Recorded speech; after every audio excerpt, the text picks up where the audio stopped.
Hello, and welcome back to the A.M.I.R YouTube channel.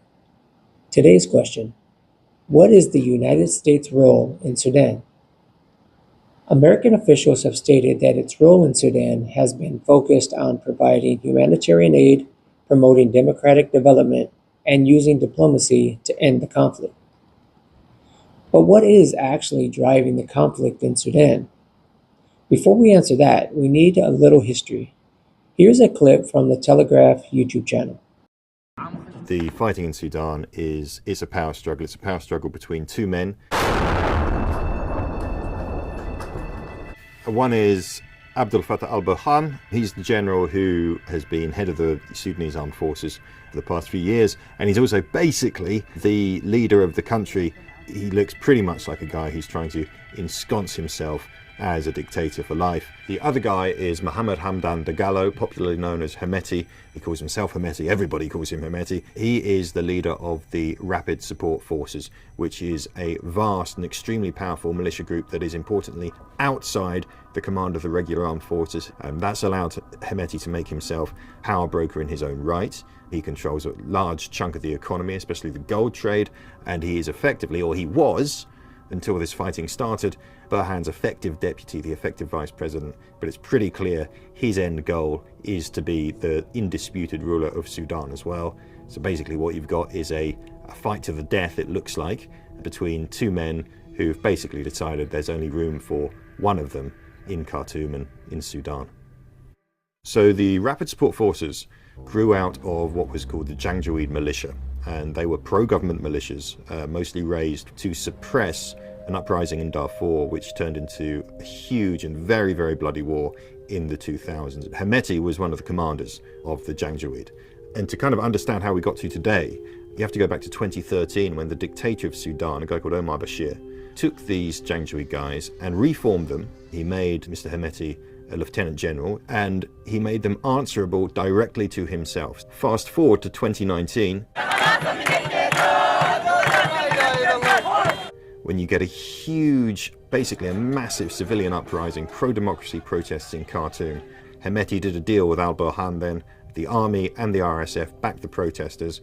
They arrested Mr. Bashir and a revolution was proclaimed. You did get a transitional government, but both Mr. Hemeti, representing the RSF, Mr. Burhan, representing the army, were in very influential positions in that.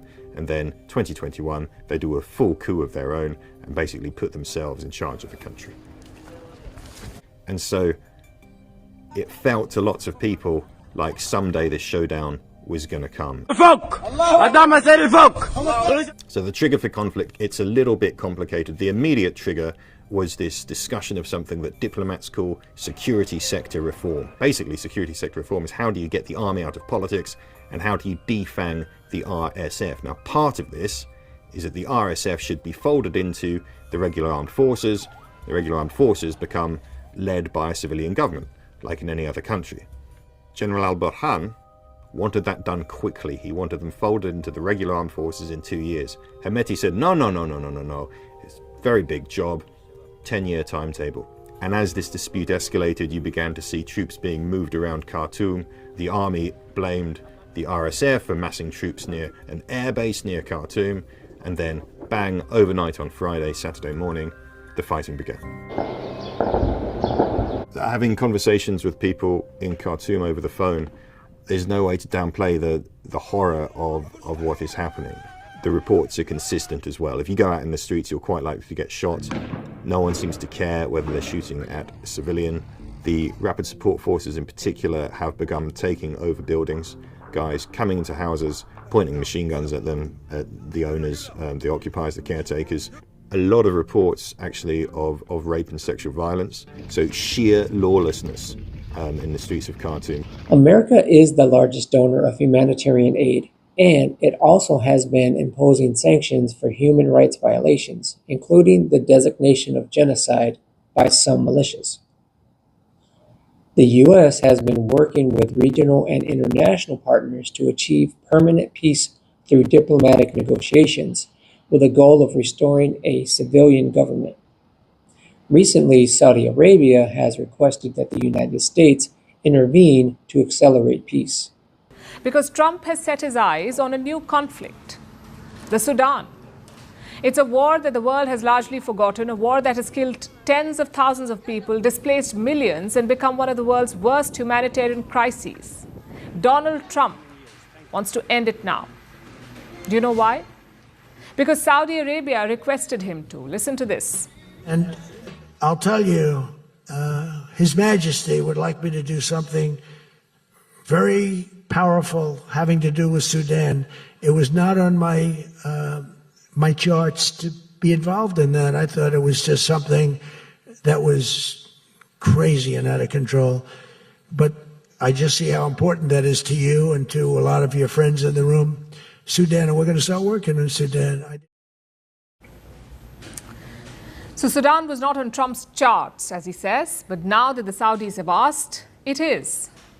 Trump also posted about it on his social media platform. He said the Sudan is facing tremendous atrocities.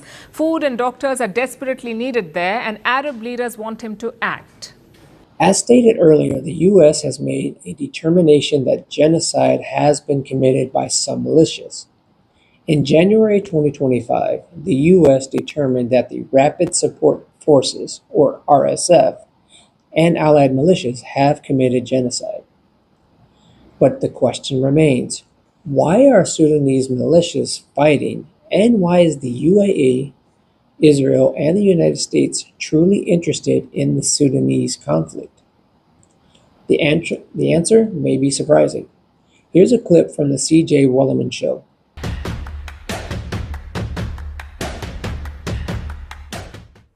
Hello, it's your friend C.J. Werleman, and in this episode we reveal how Israel is secretly calling the shots in Sudan, where its ally, the United Arab Emirates, is committing genocide. But first, please remember to like and subscribe to our show. Now let's get into it. Wherever Muslims, Arabs or Africans are being raped, killed and displaced, you'll inevitably find Israel holding a gun or carrying a shovel, while standing shoulder to shoulder with its Zionist-coddling Arab ally, the United Arab Emirates. The pair have become inseparable blood brothers since the Arab Spring of 2011, drawn together by a shared fear and hatred of Palestine, the Muslim Brotherhood, and Iran. You see, Abu Dhabi was not only the first Arab capital to recognize the State of Israel, but also it served as an active partner in the genocide of Gaza, as we reported several months ago here. The Emirati regime hosted exclusive entertainment programs for Israeli soldiers who were directly responsible for brutal massacres and bloody crimes against Palestinian civilians. Dubai is where Israeli murderers escaped and recharged their batteries in preparation for another round of mass slaughter in Gaza. Sadly, the Palestinian territories isn't the only place where genocide is being carried out with direct Israeli and Emirati cooperation.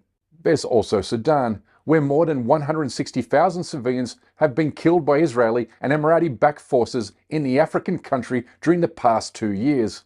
But the Sudanese are not the victims of a civil war here. They are victims of a proxy war. On one side, you have the Sudanese people and their government forces. But on the other side, you have the Israeli and Emirati-backed Rapid Support Forces, better known by their three-letter acronym, the RSF militias, which does not recruit its fighters from Sudan, but instead, using Israeli and Emirati money, it buys mercenaries from Chad, South Africa, Libya, Colombia, and El Salvador. These Zionist Emirati-funded mercenaries are wiping out entire towns and villages in Sudan by setting property and people on fire, executing civilians in broad daylight, and raping women in front of their families. You don't need to understand their language to comprehend their suffering. Israel's deepening ties to the Emirati regime and the RSF militias in Sudan help the Zionist state secure maritime routes, monitor regional rivals, and expand its intelligence footprint across Africa. We will reveal the full scope and scale of Israel's role in Sudan's nightmare in a moment, but let's start by revisiting an article I wrote 5 years ago, whereby I explained how the UAE has recruited more than 30,000 mercenaries and dozens of private armies to carry out high-profile assassinations in Sudan, Yemen, Somalia, and Libya, with the aim of controlling and dominating the Red Sea and the Horn of Africa. In the long term, the UAE's main goal in the Red Sea and Horn of Africa is leverage. By building military installations and controlling many of the region's strategic ports, the state is positioning itself to control military and trade flows in an area which is expected to undergo rapid economic growth in the next century. A sensible investment perhaps on the part of the Gulf state, which is currently heavily reliant on its vast but limited oil wealth. Moreover, the UAE's military and commercial moves in the Red Sea come amid its wider attempts to influence East Africa for its own security. With 90% of the state's food supply imported, Emirati-based companies have been active in buying up agricultural land in East African states to protect the country from volatile commodity prices. If successful in building leverage, the UAE could be securing its own economic future in a world looking to move away from fossil fuels for environmental and security reasons.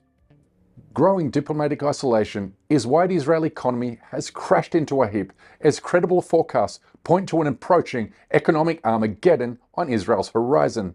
It also knows that global sanctions are inevitable as the world gains more clarity about Israel's total destruction and subjugation of Palestine, which is why the Jewish state sees Sudan and other parts of Africa as an opportunity to pillage and plunder for the sake of its own survival.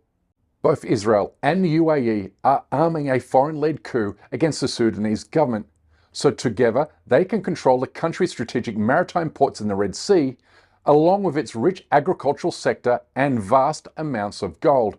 And we are talking about a heck of a lot of gold. Enough gold to make the UAE one of the world's top gold exporters, despite not owning a single gold mine itself. A reality that hasn't stopped the Emirati regime from smuggling more than 400 tons of gold from Africa into Dubai and Abu Dhabi, where their stolen loot was sold for more than $40 billion in 2022 alone. A windfall that has grown substantially greater thanks to the Emirati Zionist-backed genocide taking place in Sudan at this very moment. The fruits of this violence put on display in a typical gold store in the Emirati capital. Every ounce of this treasure you see was stolen from Sudan and other African nations, making this the gold equivalent of the blood diamond trade. With gold being a primary resource for Sudan, we can now assume why other nations are inserting themselves in Sudan and backing certain militias. Let's take one final look at a clip from Al Jazeera. Gold has always been more than a mineral in Sudan. Before the conflict started in 2023, it was the country's economic lifeline, accounting for more than half of its exports. But now it has become a currency of war. Mining and the gold trade are bankrolling both sides of the conflict. Sudan is one of Africa's leading gold producers, with deposits found across the northeast, the central and southern regions. In the northeast, the army controls most of the mines. The central and southern goldfields are dominated by the paramilitary group, the Rapid Support Forces. Despite the fighting, production has increased, most of it extracted through artisanal and small-scale mining. In 2022, Sudan exported 41 tons of gold, worth $1.5 billion. Last year, exports grew by more than a third, reaching 64 tons. More than 90% of Sudan's legal gold exports end up in Dubai. But much of the country's gold never makes it to official markets. The charity Swiss Aid estimates that 50 to 70% is smuggled out each year. And according to the United Nations, the RSF alone produced around 10 tons last year, earning roughly $860 million from the mines it controls. The war has created the world's largest humanitarian crisis, forcing more than 14 million people from their homes. And as gold continues to flow out of Sudan, so too are its people, searching for safety and future their country can no longer afford to give. Hamza Mohammed, Al Jazeera. Now, hopefully we have a little more context on the conflict in Sudan and how foreign governments are involved in Sudan, which possess a rare earth mineral in the form of gold. We can now also see that these nations may be involved in order to financially benefit from Sudan's gold resources. The U.S. mainstream media has discussed the conflict, but has not addressed the underlying reasons why conflict still continues. Hopefully, this segment has. I have added all the links from this video in the description below so that you can go to these YouTube channels and watch their original content.